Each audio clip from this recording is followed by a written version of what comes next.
The empire is heard before it is seen. Iron saws strike stone in steady rhythm. A muted beat climbs the Palatine and vanishes into night. Lamp smoke clings sharp and sweet within the corridor. The Tiber exhales its damp breath from the hollow. The year is 48 AD. He leans back against marble, cold and hard, and learns Rome's oldest truth. The nearer one stands to power, the more unseen one must remain. Silk curtains rise and fall. Laughter glimmers, then dies away. A seal in wax shuts with a hiss. She crosses the glow like a thought not meant to linger. Hood pulled close. Perfume trails behind her. I shine like wet bronze. Valeria Messalina moves as though the palace floor was laid only for her step. The rumors surround her. All act deaf to bargains made in hidden chambers. Enemies are sent to islands without shade. In Rome, names outrun chariots and knives arrive later. Tonight is a turning point. Freedmen carry orders like sparks in dark. Claudius, the scholar-turned-ruler, leans on men who know every door. Ahead waits a garden's choice, a marriage never meant, and a Rome that buys beauty as it buys grain. If quiet, dangerous history such as this calls to you, remain with us. A quick subscribe and a touch on like help these tales reach others who listen, and tell us where you watch from. We love tracing this past across the present world. He sinks deeper into shadow and hears the city's grammar. Footstep, goblet, sigh. The palace hums like a hive that only pretends to rest. A player strikes a single note and lets it fade. A servant moves past with a jug, eyes locked straight ahead. Somewhere nearby, the vigils beat their feet against the chill. He is a pair of hands with a name no senator recalls, useful and unseen, until the moment he is not. The Praetorians at the hall's end keep silence as others keep guard dogs. In such a place, the first slip is only recognized after the next one. Messalina's cloak drifts through lamplight and disappears into a side way, as though the wall itself drew her in. The mosaic beneath shows dolphins leaping forever. The marble beside him cooled like river stone. The corridor breathes. Curtains swell and sink. Laughter bursts, then reins itself in. Sandals scrape, then quieten. Secrets here never come with trumpets. They creep like smoke, leaving a taste that clings. This will not be told as dry notes carved on tablets. The story walks these halls as they once sounded and smelled, following the tracks left by the ancients. Tacitus with his cautious suspicion, Suetonius hungry for scandal, Cassius Dio shaping the frame of events. Juvenal jeering from the cheap benches. Pliny drawn toward marvels. Their works burn like wavering lamps, partial, yet bright enough to mark the ground. They will be used, though never confused with daylight.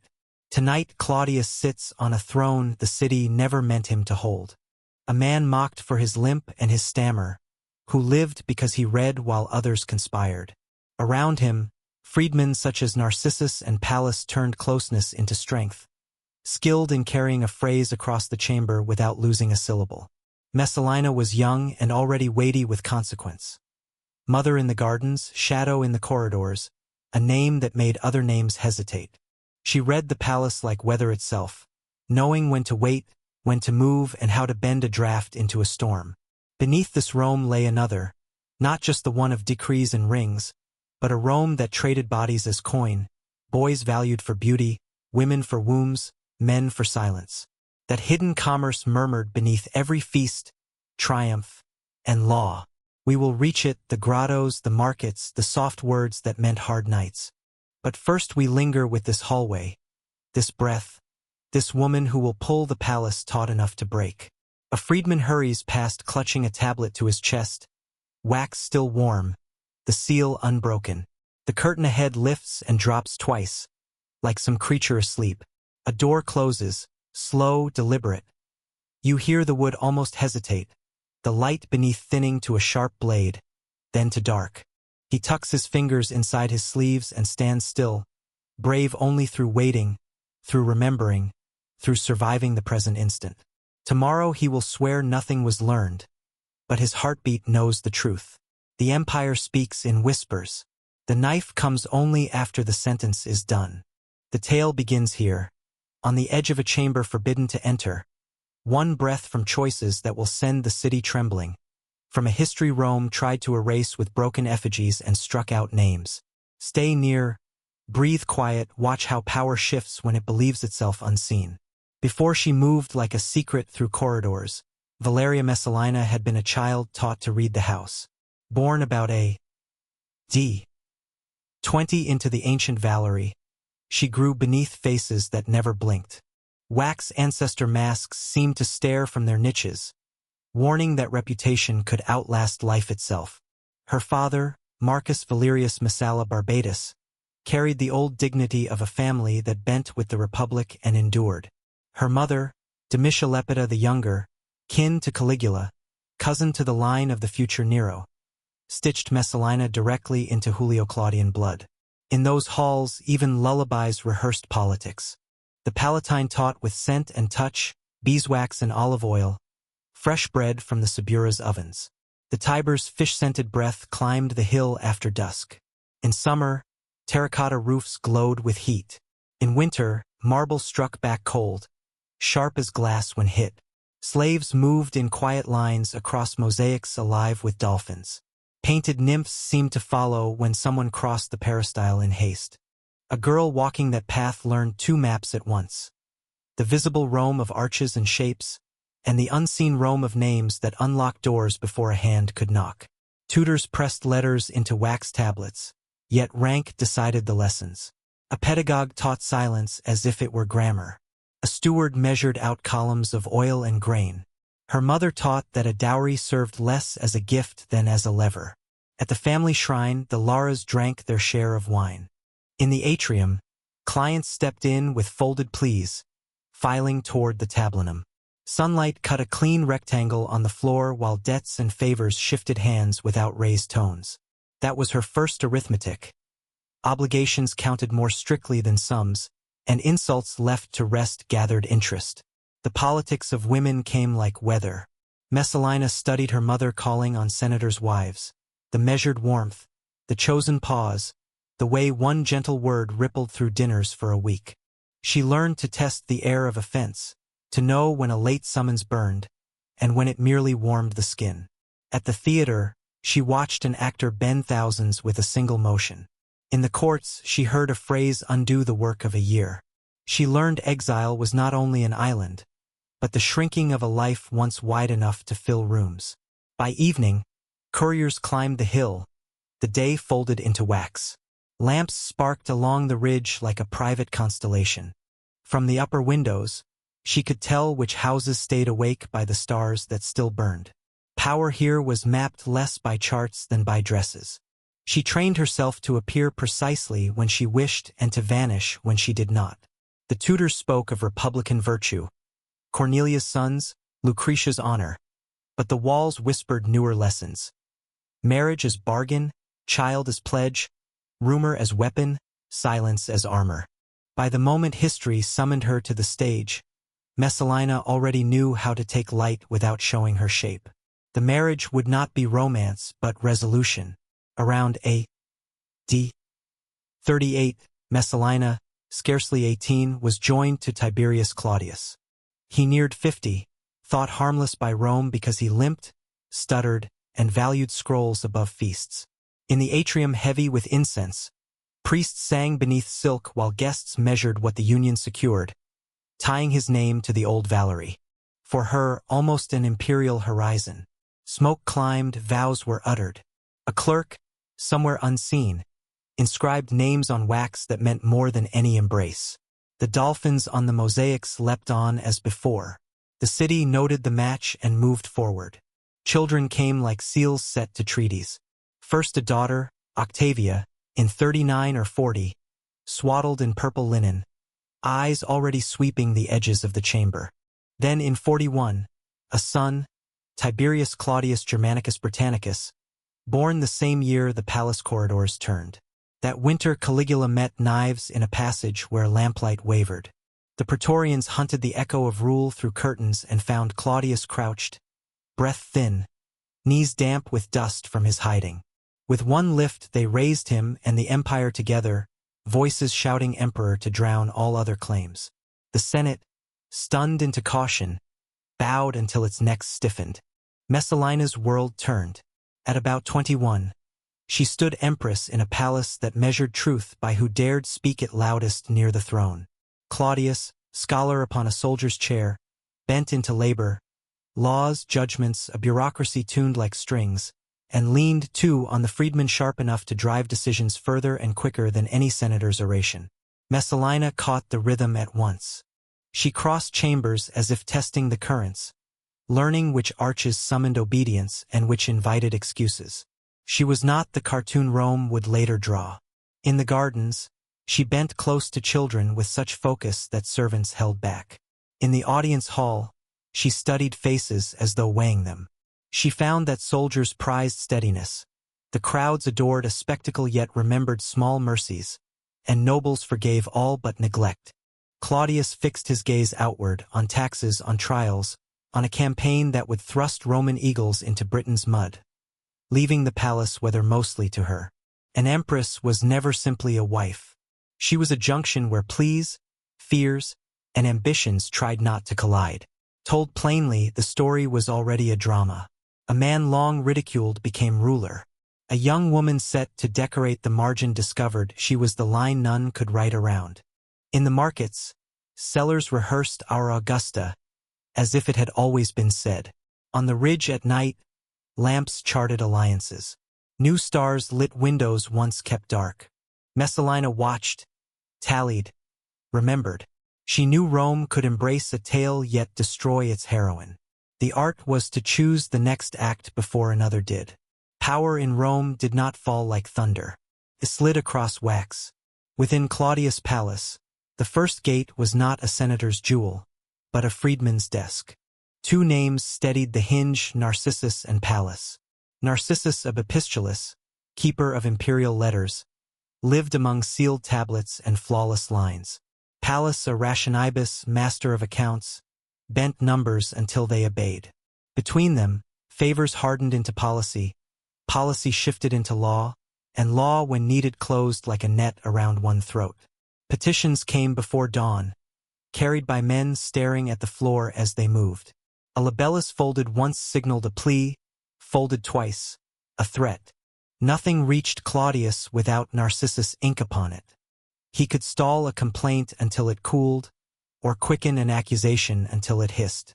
Pallas did the same with coin, loosening a stipend here, binding a contract there, until a hesitant ally discovered loyalty again. Senators grumbled in corners that they served a household, not a state. In the forum they rehearsed their thanks. The city understood weight. Decrees rolled downhill from these chambers swifter than wheels on the Via Appia. Messalina learned to breathe in time with the machine. She did not mark every order. She seldom needed to. She knew sequence, who must overhear and when. A murmur planted with Narcissus on Tuesday might open in the emperor's ear by Friday, phrased not as spite but as caution.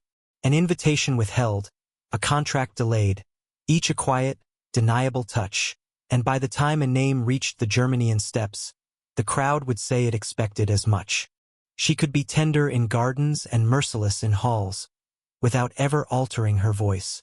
Tacitus, ever wary of palace climate, sketches her as sharpened by chance.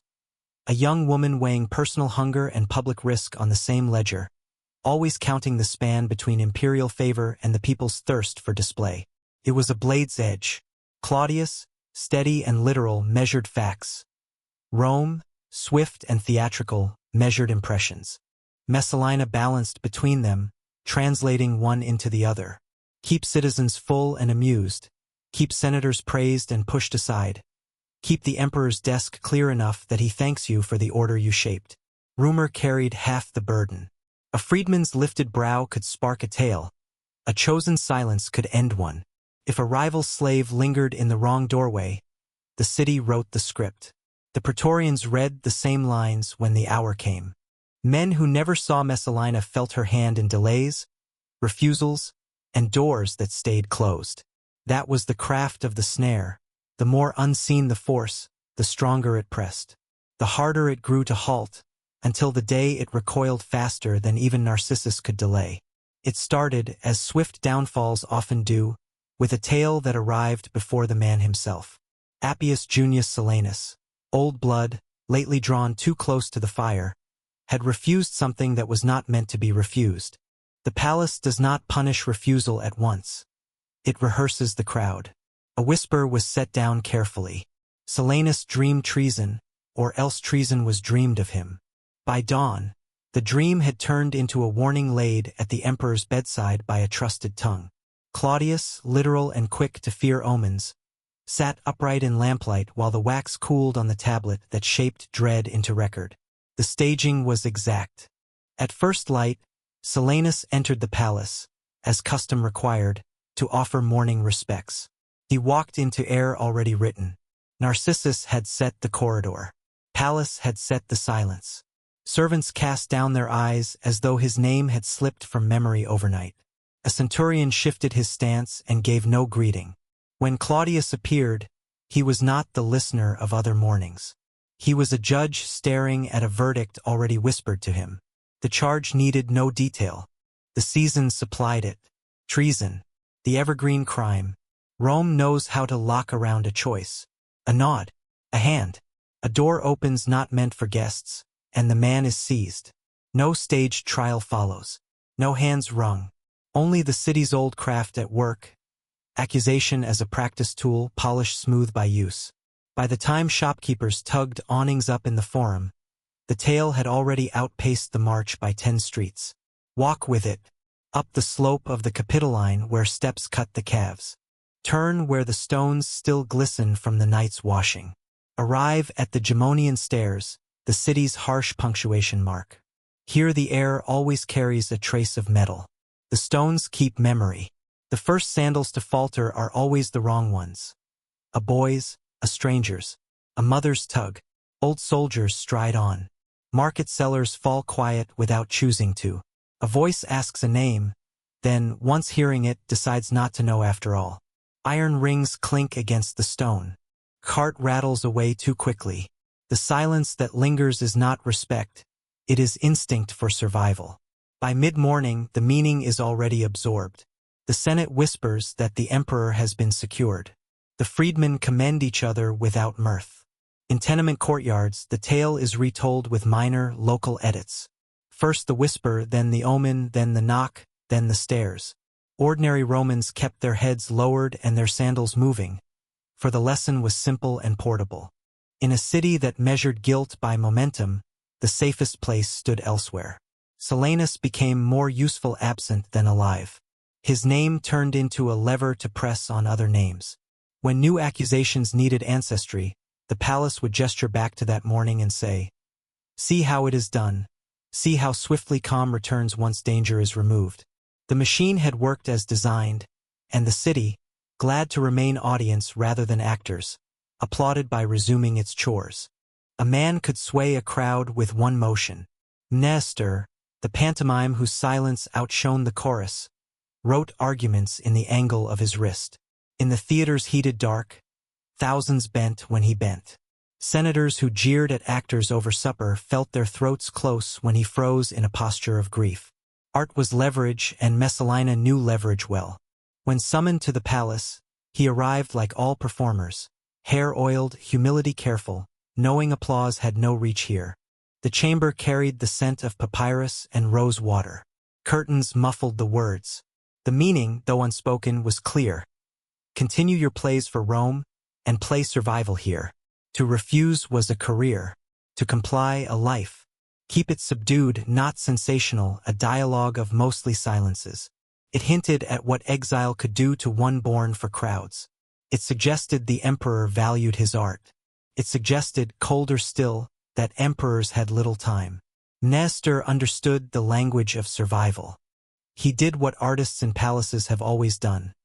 Turned his craft into a shield, then stepped out into air that seemed thinner.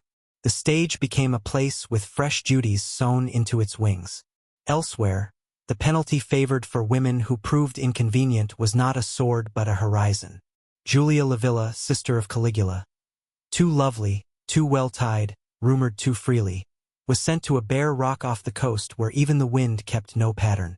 Exile in Roman form was polished cruelty, a decree neatly written, listing what could remain. A few garments, one or two attendants, perhaps a chest of books if mercy showed itself. Estates frozen, land shrunk to a single view. The island had a cistern tasting of rust, a shrine long abandoned, a path that tangled even ordinary thoughts. Supplies reached shore only when seas allowed. A boat grounded once a month in fair weather, less often when storms held. Oil, grain, rough salt, a wedge of cheese bound in leaves. The attendants learned the sums of rationing. They learned to turn driftwood into winter fuel. Letters, when smuggled, slipped out pressed in a servant's sandals or etched on pottery shards, hidden in false bottoms of baskets. A careful hand wrote of winds, of sleep, of how the sea counted days with its monotony. Replies seldom came whole. The island was a sieve. Why this punishment for rivals? Because it created no martyrs. Because Rome liked its penalties to appear administrative.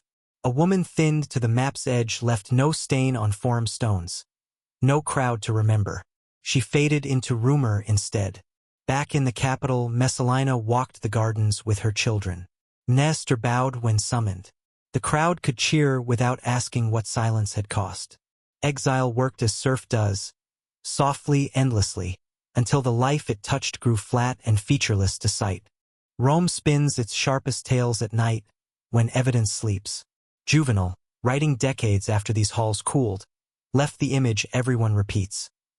The empress changing from silk to coarse linen, a blonde wig falling over dark hair, Messalina taking a cubiculum in a Subura brothel, working until the lamps guttered. At dawn, he jeered. She went away unsated, lines etched deep because they played well on stage. Yet Juvenal's sixth satire is venomous theater, not a court record. His trade was to lash the elite until the crowd hissed. Take the scene, but lift it with tongs. Pliny the Elder gave the other notorious story, a contest of endurance against a famed courtesan. The count was fixed at a number meant to make readers gape. Again, a compendium, never a ledger. Ancient authors thrived on sharpening reputations into parables. Virtue or lust, saint or monster, because parables traveled quicker than facts. Tacitus, the most measured of them, observed Messalina's rashness yet treated the palace's erotic rumors as tools of politics. Foes needed language to unseat a young woman able to alter the climate of chambers. Desire makes headlines sharper than influence ever can. Set the gossip against the quieter rooms. In the palace gardens, Messalina bent over Britannicus, helping him count lizards along the hot wall. Her hands steady on his small shoulders, Octavia followed with a crown of reeds, watching all. The empress arranged her daughter's safety, betrothing Octavia to Lucius Junius Silanus in 41. For alliance was the grammar of survival. Servants recorded who stepped through which doorway. A clerk marked which gifts returned unopened. These were not scandalous episodes but the steady labors of a household that must look eternal to endure a week. Meanwhile, Claudius' thoughts pulled toward the sea. Britain summoned legions, slogging through heather and marsh, a campaign smelling of peat and damp leather. The emperor who adored records turned into a man of timetables and supply lists. He fretted over grain at Ostia, over roads firm enough for carts, over triumphs trimmed to fit a scholar's pace. That distraction mattered. When the ruler's sight narrowed to bridges and banners, the palace climate was left to those who stayed. Freedmen fluent in files, and an empress who gauged the city's hunger for spectacle better than the Senate itself. Thus reputations were minted on stages, in satire, in rumors that never saw daylight. A brothel story became coin. A contest became small change. Each was spent to buy agreement for choices made elsewhere. Ordinary Romans acted as ordinary citizens always do in capitals of noise. They echoed the headline, dropped their voices, and kept walking. The study of Messalina is the study of how a city sharpens rumor into weapon, how gossip can serve as decree, and how a mother could vanish behind a plot shaped by foes. He was the sort of man Rome admired twice, first for beauty, again for daring to use it. Gaius Silius strode through the streets like a standard in parade, noble blood, flawless stance, the look of one rehearsed for triumph. His meetings with Messalina began where such affairs always start, in thresholds chosen for their echo. Afternoons stretched just long enough to rouse suspicion. Courtyards where ivy remembered too much. Servants learned to walk broader paths. Cushion left warm. A cup shifted by an inch. The quiet measures of danger settled into routine.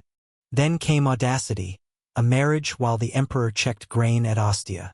Tacitus preserves the sketch, garlands, witnesses, vows, as though the rite itself defied the law to protest, whether theater, madness in private, or rehearsal for a new order. To the palace it read like a divorce that had never asked leave. Claudius stood down among the cranes and storehouses, counting timetables and ships, the salt wind tugging at his cloak.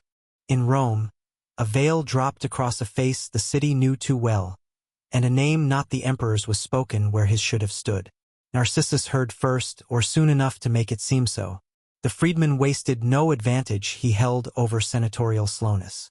He rode hard for Ostia, wheels pounding the road, dust trailing in a pale ribbon behind him. The message he thrust into Claudius' hand, whether lines on wax or a rush of words, was a fuse. Grain could wait. A marriage could not. By nightfall, the imperial carriage jolted back toward Rome. Lamps hooded, horses' breath streaming as though the city itself were burning. The strike on Silius' house came with the surety of men who knew their aim. Music still played when the Praetorians burst in. Flutes feigning that nothing had changed, cups scattering, a curtain sagging, a laugh cut too loudly, then choked off. On the couches, the debris of revelry, petals, wreaths, spilled wine, looked suddenly like exhibits.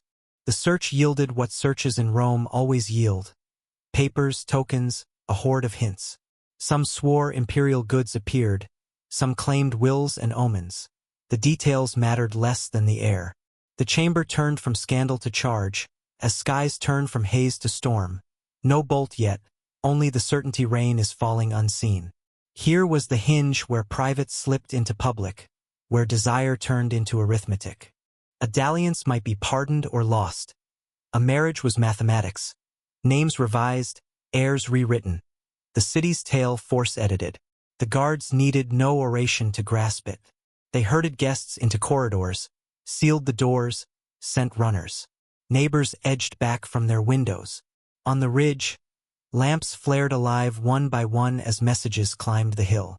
By morning, rumor and fear moved at equal speed, and all understood the new shape of the danger. It was no longer who lay where. It was who had tried to rouse Rome beneath a different emperor. They led her to the gardens of Lucullus, where Rome kept its beauty like a private boast. Terraces stepping down the hill, laurels whispering, water talking to itself in stone basins. Here the city preferred its endings, not in the forum's glare, but in places built for leisure, where death could arrive politely dressed. Messalina was not alone. Her mother, Domitia Lepida, came with the one truth Roman matrons saved for daughters of high houses. If death cannot be refused, take it with your own hand.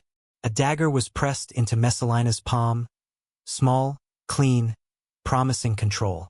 Tacitus says she faltered. The steel shook, not from cowardice, but from the sudden knowledge that choice itself had ended. Narcissus, too seasoned to believe in rescues, ordered soldiers forward. A tribune entered the garden meant for poems, and the work was finished without speeches. A freedman named Evitus scolded her where pity might have been more human. The point was speed. When it ended, the cypresses kept their silence, and the fountains flowed in the same voice as before. Back at the palace, erasure began with the efficiency of relief. Damnatio Memoriae, Rome's most familiar spell, struck her name from inscriptions. Statues toppled, faces hammered until marble looked like storm clouds. Artists were paid to sculpt absence. Laborers learned the path from warehouse to pedestal by heart. It was Rome's tidy punishment, one that allowed the city to look away while seeming busy, yet it never quite erased. A chisel mark leaves scars you can still trace. Claudius gave no theater. A supper he ate, he asked for wine. Later someone recorded that he inquired where the Empress was, as though the news had vanished like steam from a dish. Malice, perhaps, or perhaps the truest glimpse of him. That weak grief and bureaucracy spoke with the same tired voice. The freedman watched him as augurs watched the sky, searching for omens. The palace exhaled, then held its breath again. Ripples spread at once. Octavia's path bent toward a future Rome would script. First as political glue, later as Nero's wife, a figure reshaped by the empire's moods.